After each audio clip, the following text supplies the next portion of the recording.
Assalamu alaikum wa rahmatullahi wa barakatuh, dear students.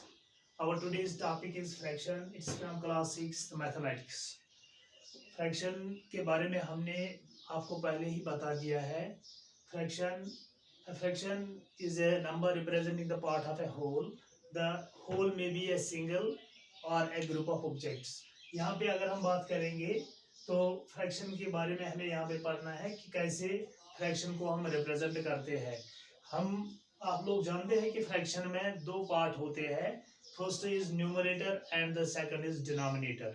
Numerator क्या बताता है हमें? न्यूमरेटर हमें ये बताता है कि how many parts have been taken and the denominator tells us how into how many equal parts the whole have been divided here. In this figure, this is exercise 6.1 mathematics from class 6. यहाँ पे जो हमारा सवाल है, right the fraction representing the shaded portion. यहाँ पे shaded portion के लिए हमें फ्रैक्शन लिखना है. सबसे पहले हमें क्या करना है? सबसे पहले हमें देखना है ये जो फिगर है ये पूरी एक शक्ल है. इसको कितने बराबर हिस्सों में तकसीम किया गया है? 1 2 3 4 5 6 7 8 9. इस फिगर को 9 हिस्सों में तकसीम किया गया है. और ये हमें कहाँ पे लिखना है? यहाँ पे हमें पता है फ्रैक्शन में दो पार्ट होते हैं. न्यूमरेटर, ये इस लाइन को हम डिवीजन लाइन कहते हैं.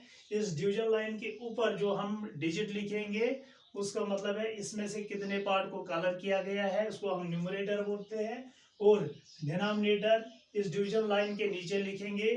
डिनोमिनेटर का मतलब होता है कि इस पूरी शक्ल को कितने बराबर हिस्सों में तकसीम किया गया है. तो यहाँ पे अगर हम लिखेंगे इस पूरी शक्ल को, एक शक्ल को 9 बराबर हिस्सों में तकसीम किया गया है, तो यहाँ पे हम 9 लिखेंगे. और इन 9 में से अब हमें लिखना है कितनों को कलर, कितने शेडेड पोर्शन है, कितने शेडेड पोर्शन है. तो यहाँ पे एक शेडेड पोर्शन है. सिमिलरली अब दूसरे पे हम जाएंगे तो यहाँ पे न्यूमरेटर में हमें लिखना है कितने कलर्ड पार्ट्स है यहाँ पे. तो यहाँ पे 2 कलर्ड पार्ट्स है. और टोटल कितने इसमें पार्ट्स है इस फिगर में? इसमें टोटल ये फिगर 1 2 3 4 हिस्सों पर मुश्तमिल है, तो यहाँ पे लिखेंगे 4. सिमिलरली अब हम इस शक्ल की जानिब जाएंगे तो यहाँ पे हमें ऐसे ही लिखना. ये डिवीजन लाइन है. इसके डिवीजन लाइन के ऊपर जो हम लिखते हैं डिजिट उसको हम न्यूमरेटर बोलते हैं. और डिवीजन लाइन के नीचे जो लिखते हैं उसको हम डिनोमिनेटर बोलते हैं. डिनोमिनेटर में हमें क्या लिखना होता है, क्या बताना होता है? डिनोमिनेटर में हमें ये लिखना होता है कि इस शक्ल के कितने बराबर हिस्से किए गए हैं. इस शक्ल के 1 2 3 4 5 6 7 8, ये पूरी शक्ल 8 हिस्सों पे मुश्तमिल है. और इन 8 हिस्सों में से कितने कलर्ड है? तो यहाँ पे 4 कलर्ड है. इस तरह से इसका फ्रैक्शन 4/8 आता है. और इसी तरह से इसका आएगा 1/4. तो मुझे उम्मीद है कि आप ये समझ गए होंगे. तो अब ये जो हमें यहाँ पे लिखा है, अब उसका रिवर्स यहाँ पे दूसरा एक क्वेश्चन आ रहा है. दूसरा क्वेश्चन नंबर 2 है. यहाँ पे क्या करना है? इस शक्ल के इसको शेड करना है, कलर करना है according to the given fraction. यहाँ पे फ्रैक्शन दी हुई है. फ्रैक्शन क्या है? 3/8 है. 3/8 मीन्स यहाँ पे न्यूमरेटर क्या है? न्यूमरेटर 3 है और डिनोमिनेटर 8 है. हम यहाँ पे डिवीजन लाइन ड्रा करेंगे और डिवीजन लाइन के नीचे जो हम लिखते हैं वो है डिनोमिनेटर, यानी कि इस पूरी शक्ल के कितने हिस्से हैं? इसके 8 हिस्से हैं. 1 2 3 4 5 6 7 8. यहाँ पे हमने 8 लिखा.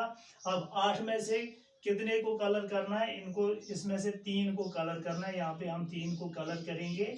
इसका मतलब है यहाँ पे 3 को कलर करो इस फ्रैक्शन के हिसाब से. तो ये हुआ 3/8.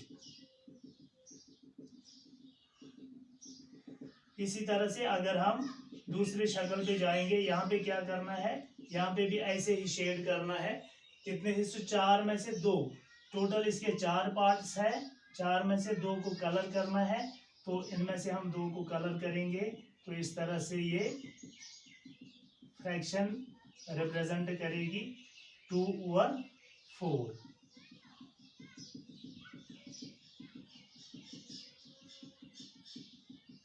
यहाँ पे और एक शक्ल है. इसमें न्यूमरेटर है 1 और डिनोमिनेटर है 3। इसका मतलब है ये जो शक्ल, डिनोमिनेटर का मतलब होता है इस शक्ल के कितने बराबर हिस्से हैं, इस शक्ल के बराबर 3 हिस्से हैं और 3 में से कितने लेने हैं, कितने को कलर करना है, 3 में से एक को कलर करना है।